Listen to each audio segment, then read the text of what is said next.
Not പിൻവലിക്കൽ തീരുമാനം ഏറ്റവും രൂക്ഷമായി ബാധിച്ച ഒരു വിഭാഗമാണ് സംസ്ഥാനത്തെ ടാക്സി ഡ്രൈവർമാർ. ടൂറിസം മേഖലയായ വയനാട്ടിൽ കഴിഞ്ഞ ഒരാഴ്ചയായി പല വാഹനങ്ങൾക്കും ഒരു തവണ പോലും ഓട്ടം ലഭിച്ചിട്ടില്ല. കുറേ കൊല്ലങ്ങൾക്കുള്ളിൽ ആദ്യമായിട്ട് 6 ദിവസം 5 ദിവസം 6 ദിവസമൊക്കെ കഴിഞ്ഞിട്ട് ഓടാതിരിക്കുന്നു. ആശുപത്രികളിൽ നിന്ന് ഡിസ്ചാർജായി പോകുന്നവർ പോലും ടാക്സി വിളിക്കാൻ തയ്യാറാകുന്നില്ലെന്ന് ഡ്രൈവർമാർ പറയുന്നു. സാധാരണ ഈ പ്രസവിച്ചിട്ടുള്ള ഡെലിവറി കേസുകളാണ് ഞങ്ങൾ കൂടുതൽ ഉണ്ടാവുക. ഒരു കുട്ടി പോലും വരുന്നില്ല. അവരിൽ പൈസ കൊടുത്താൽ പൈസ അല്ല അവരുടെ കയ്യിൽ. അത്യാവശ്യക്കാർ വിളിച്ചാൽ ബാക്കി കൊടുക്കാൻ ചില്ലറയില്ലാത്തതും തർക്കങ്ങൾക്കിടയാക്കുന്നുണ്ട്. ആരെങ്കിലും വിളിച്ചിട്ട് ഒരു 2000 നോട്ട് തന്നാൽ അത് മാറ്റി കൊടുക്കാൻ ഞങ്ങളുടെ കയ്യിൽ പൈസയില്ല. സാമ്പത്തിക രംഗത്തെ പ്രശ്നങ്ങൾ മൂലം വിനോദസഞ്ചാരികളുടെ വരവ് കുറഞ്ഞതും ടാക്സി ഡ്രൈവർമാരെ പ്രതിസന്ധിയിലാക്കുന്നു.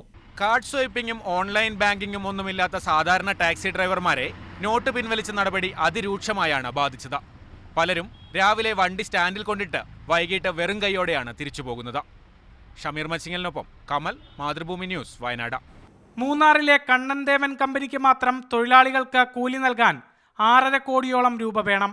പണം പിൻവലിക്കാൻ സാധിക്കാത്തതിനാൽ കഴിഞ്ഞ മാസം 10-ാം തീയതി നൽകേണ്ട ശമ്പളം ഒരാഴ്ച പിന്നിട്ടിട്ടും തൊഴിലാളികൾക്ക് ലഭിച്ചിട്ടില്ല.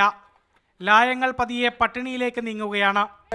500 രൂപ 1000 രൂപ திடீர்னு மாத்துறதுனால எங்களுக்கு இன்னும் சம்பளம் கிடைக்கல. சம்பளம் போடல, நாங்க என்னத்தை சாப்பிட வைக்க, அரிசியும் கம்பெனில போட மாட்டாங்க. ஏதோ ஒரு அத்தியாவசிய செலவுக்கு கூட எங்களுக்கு ரொம்ப சிரமமா இருக்கு.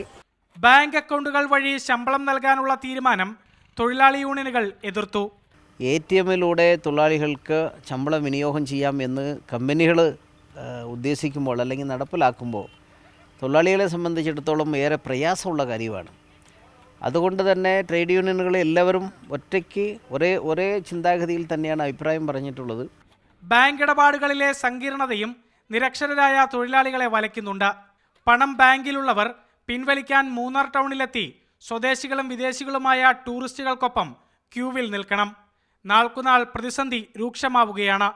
മാതൃഭൂമി ന്യൂസ്, ഇടുക്കി. 500-ന്റെയും 1000-ന്റെയും നോട്ട് പിൻവലിച്ചതോടെ LICയും ഇവ എടുക്കാതായി.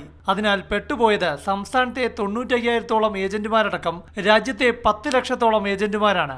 നോട്ടുകൾ പിൻവലിക്കുന്നതിന് മുൻപ് പോളിസി ഉടമകൾ പ്രീമിയം വായ്പാ നിക്ഷേപ പദ്ധതി എന്നിവയിലേക്ക് നൽകിയ നോട്ടുകൾ അടയ്ക്കാനാകുന്നില്ല.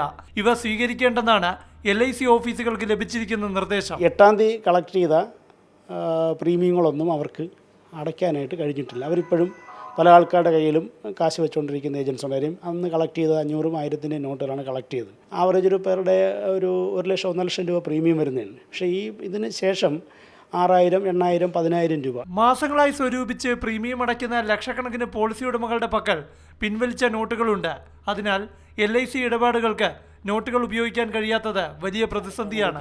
ഓരോ ആഴ്ചയിലും 50-ഉം 100-ഉം ഒക്കെ വെച്ച് മാറ്റി വെച്ചിട്ടായിരിക്കും 3 മാസം വരെയൊക്കെ ഇത് അടയ്ക്കുന്നത്. അപ്പോൾ അങ്ങനെ സമാഹരിച്ച് വെച്ച ആൾക്കാർക്ക് പ്രീമിയം അടയ്ക്കാനായിട്ടുള്ള അവസരം കൂടി നിഷേധിക്കുകയാണ്.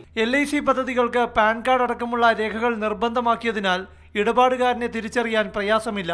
അതിനാൽ തന്നെ കള്ളപ്പണം പിൻവലിച്ച നോട്ടുകളായി LICയിലെത്തുമെന്ന ആശങ്കയ്ക്ക് വകയില്ലെന്ന് ഇവർ പറയുന്നു. മാതൃഭൂമി ന്യൂസ്, തിരുവനന്തപുരം.